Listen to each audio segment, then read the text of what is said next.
మా ఫిలిష్తీయులందరూ మీకు దాసులుగా ఉంటారు బ్రతికున్నంత కాలం. లేదంటారా, మీరు కనుక ఓడిపోతే కనుక మీరందరూ మా దగ్గరకు వచ్చి దాసులుగా ఉంటారు. ఎవరు వస్తారు, ఎవరు రండి అంటున్నాడు. ఈ చిన్నపిల్లడు ఉన్నాడు కదండి, ఇతను అంటున్నాడు, నేను ఏదోలా కానీ చంపేస్తాను, ఉండనియను, బ్రతకనియను వాడిని అంటున్నాడు. ఆ చిన్నపిల్లడు మాటలు కదా అనుకుంటే ఎవడో వెళ్ళి చెప్పాడు సౌలుతోటి, సౌలా మరి ఒక చిన్న కుర్రాడు వచ్చి ఇలా వాళ్ళని చంపేస్తాను అంటున్నాడు అంటే అతన్ని పిలిపించమంటే ఆ పిల్లాడు, చిన్నపిల్లాడు వెళ్ళి సౌలు దగ్గర నిలబడ్డాడు. ఇలా ముట్టుకుంటే కమిలిపోతావు, నీ మూతి మీద మీసాలు లేవురా బాబు, సరిగ్గా కత్తి పట్టుకుని నిలబడే సామర్థ్యం కూడా నీ దగ్గర లేదు, వాడిని ఎలా గెలుస్తావంటే అతను ఒక మాట చెప్పాడండి విశ్వాసంతో. నేను అడవి ప్రాంతాల్లో గొర్రెలు మేపేటప్పుడు నా గొర్రెల మీదకి ఎలుగుబంటి, సింహం వచ్చి రెండు పడ్డాయి. ఎలుగుబంటిని, సింహాన్ని ఒక మనిషి గెలవటం అనేది అసాధ్యము. సింహం వచ్చి గొర్రె పిల్లలను పట్టుకెళ్ళిపోతున్నప్పుడు, ఎలుగుబంటి వచ్చి గొర్రె పిల్లలను పట్టుకుపోతున్నప్పుడు ఈ కుర్రాడు వెళ్ళి వెంటనే దాని నోటిని రెండు ముక్కల కింద చీల్చేసి ఆ గొర్రె పిల్లని విడిపించాడు.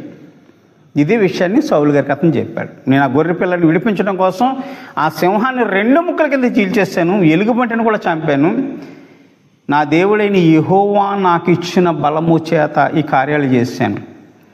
మరి ఆ జంతువులకి ఎలా చేసిన దేవుడు నా స్వజాతీయుల్ని మరి హింసించడానికి, నా సజీవతీయులందరినీ కూడా మరి దూషించేటువంటి ఈ వ్యక్తికి దేవుడు అలా చేయడా? నేను చంపుతాను దేవుడి నామములో అంటున్నాడు. అంటే ఎంత చక్కగా మరి దేవుని మీద తనకున్న ప్రేమను, తనకున్న విశ్వాసాన్ని చాటుకుంటూ దేవుడే నా అతిశయము అన్నట్లుగా అందరికీ చెప్తున్నాడట. మనం ఎవరిని బట్టి అతిశయించాలి? దేవుని బట్టి అతిశయించాలి. ఏదైనా బాధ వచ్చిందనుకున్నా దేవుడు నాకున్నాడు అనాలి. నేను గొప్పవాడిని అనకూడదండి, నేను ఆయన చంపేస్తాను, పోటీ చేస్తాను అనకూడదండి. నా దేవుడు చూసుకుంటాడు, నాకే కంటే గొప్పవాడు దేవుడు అక్కడ ఉన్నాడు, ఆయనే చూసుకుంటాడు అని దేవుని ఏదో అతిశయపడే గుణం మన మీద ఉంటాడు. అంతే కదండి. దేవుని ఏదో అతిశయం ఎప్పుడైతే పడుతున్నామో, దేవుని మనకి ప్రధానమైన కొండ, కోట, డాలు, ఖడ్గముగా చేసుకుంటున్నామో, బలసూరుడైన దేవుడు నా యెహోవా నాకు తోడై ఉన్నాడని మనం ఒప్పుకుంటామో, అప్పుడు మనము లోకాన్ని జయించగలుగుతాం, ఏదన్నా సరే చేయగలుగుతాం. ఎందుకంటే మన పక్షమున దేవుడు యుద్ధం ఆడతాడట.